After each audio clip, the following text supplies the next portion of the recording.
This is a first for me. So you see that one's nice and bright. And if you look in there, you can see the back side of it is lighting up, but the front is out. I've never experienced anything where a bulb is half out. So I'm hoping this is a reach in and replace and not cut the front of the car off and glue it back together later.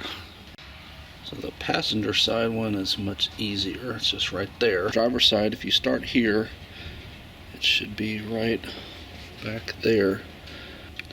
You can see where my finger is. That's where it is. So it's technically reachable, although I have pretty large hands, so I may struggle. But it is just a twist and release and pull the bulb out. So alright, there it is. So it's actually easier to come in this way to get it. Where I was pointing before is the little lock mechanism that holds the headlight housing in, and you see it's a pretty tight fit in there, at least for me. So you can see this bulb, it looks to be totally shot and deteriorated here. So we'll see what is inside there. I guess yet again the engineers are just bastards. So the spec in the owner's manual says that it takes a 3457 amber bulb. Now this is a 3157. They're basically the same thing, it's just not quite as bright, supposedly. But there's no way that this is that, because there doesn't appear to be any way to separate this from here to even get inside there or anything. So I wonder if they've made some sort of custom high discharge, whatever. You know, they can't just be normal and have normal things on cars anymore. They just have to be annoying like this. Well, this has to be the biggest FU design I've ever seen. There's literally no disconnect, so solidly wired. And this bulb, it's like all one piece. So I'm guessing the only quote replacement is to find wherever this wire starts, or buy a whole new one here and cut it off and solder it. But I mean, that is just crap design. And I know why they do it. They do it because it's a lifetime bulb. No, there's no such thing. It's a turn signal bulb. It's going to go out. It has to be replaced. It should be click, click. This should snap in, snap out, and be done. But I've been pulling on this with pliers and everything else, and that sucker is not budging. Alright, this is why everybody hates car engineers. So if you're a car engineer and you do this stuff, you are perpetrating the hatred on your type of people. If you stop doing this, maybe we would actually have some respect for you. But this car is supposed to have 3457 turn signal bulbs with an optional LED. Of course, mine has this optional LED crap. And it's apparently considered a lifetime bulb. Of course, there's no such thing, as the general has told you in a prior video. So you can't change this out. Now, first thought was, well, how much is it to buy another? Well, it's $458, and it's not just the bulb. You have to replace the whole thing going back, I don't know how far, but it's got multiple wire connectors and stuff, so not really feasible. So my next thought was, I'll buy a 3157/3457. They're basically the same size. So if I say 3457 or I say 3157, basically talking about the same thing. Connector, and since this has that standard pattern on it, just like this does, I figured this would just click into place, and then I could just put a bulb in there, solder these wires, and be done. Well, not so fast, because number one, they have it where you can't fit it in there because of this stuff. So I said, well, I'll just cut that off, because I don't need that. All I need is this part to twist in. Well, it still doesn't fit. So when I look at it naked eye, it looks like it's about the same size. So I'm trying to figure out if it's just a hair off, or maybe the alignment of these tabs is just a hair off or what they've done. But it's stuff like this that's just so annoying.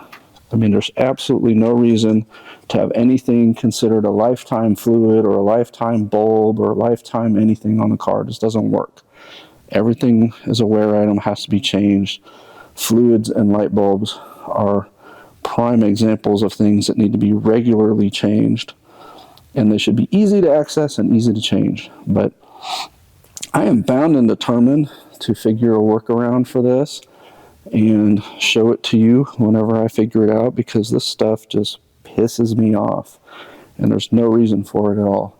So like I said, if you're an engineer and you're doing this stuff, just quit. Just quit. Go do something else, because you're not helping mankind at all. I don't know who's telling you that this is a good idea. It's a terrible idea. And you piss off customers. I know these companies think, oh, well, we're going to make a bunch of money because they're going to buy $458 bulbs. No, we're not. We're just going to be pissed off, we're going to hate you, and we're never going to buy another one of your products. Alright, I went to test in these wires, and none of these going into the bulb are ground, which I don't even know how you could possibly make this light up without ground, but apparently they do. So I traced it back. You know, it's got this little controller thing, and then it splits off. Well, this appears to be what would be your normal factory wire, and there's a ground, which is the black, and then I'm trying to remember now, one of them was the turn signal that was flashing, and then one was just your parking lights, and I want to say it was brown was parking and yellow was turn signal. I may have that backwards, but what I decided to do was I'm going to cut this so that way I can plug right into the factory connector instead of trying to rig up something. And it works. There's their stupid bulb, lifetime bulb, and that is just a standard old-fashioned 3157 bulb. I have the parking light on and the hazard. And just so you can see, this is the one that's burned out in the tip, so you can barely see it when it's in the car, even though right now it looks pretty bright. So the only part I haven't figured out is how to disconnect the rest of this. There's one more wire that clips way down in there, and it's not as simple as just press and release apparently. But at least now I know that you can retrofit with the old-fashioned type bulbs. Alright, this one I went ahead and took the airbox out just because it would be easier, but yeah, they are press and release. For some reason the passenger side one, that press there is not releasing, but this is the wire that I'm going to cut and basically hook it up. Turn signal, parking light is the brown and ground is black, and then those generic connectors I have, I think it's pink, blue, and black are the wires, but they're laid out the exact same order, so you hook the middle to the middle and the ground to the ground, and then the other one it'll just be right. I notice here they cut these, so that must be how they disabled the wig-wag feature of this, which is fine. I obviously didn't need wig-wags on my car. Just everybody was saying these are wig-wag lights. Well, they were. So anyway, like I said, I'll cut this connector off, solder it, and I should have now a working turn signal on this side, and one that you can replace the bulb. Oh my God, whoever thought that you would have to do that? All right, you can see it is working. So it's pink to brown, blue to yellow, black to black. And like I said, I took the airbox out just so you can see. I was able to disconnect the old wires, so now it's nice and clean in here. And you can fit this back into the fixture. It's just a very, very tight fit. So really one way only to get it in there. Parking lights and hazards or turn signals. So there's no parking lights, and there's parking lights.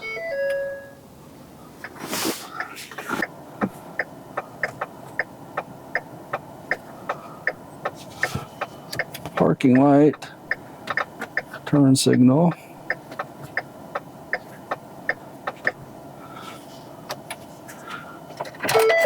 So I would say everything's working great. So you can retrofit them.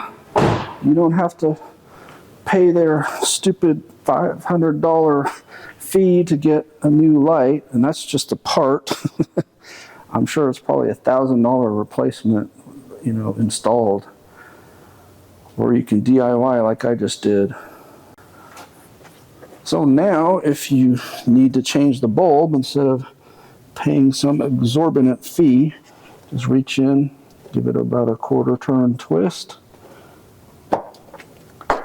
pop it out, bulb pulls straight out as it should, put the new bulb in, slide that back in the fixture. It lines up very precisely. There's only one way it will go, unfortunately. The way they've got this, it's not easy, but once you get it, it'll twist and lock at about a quarter turn.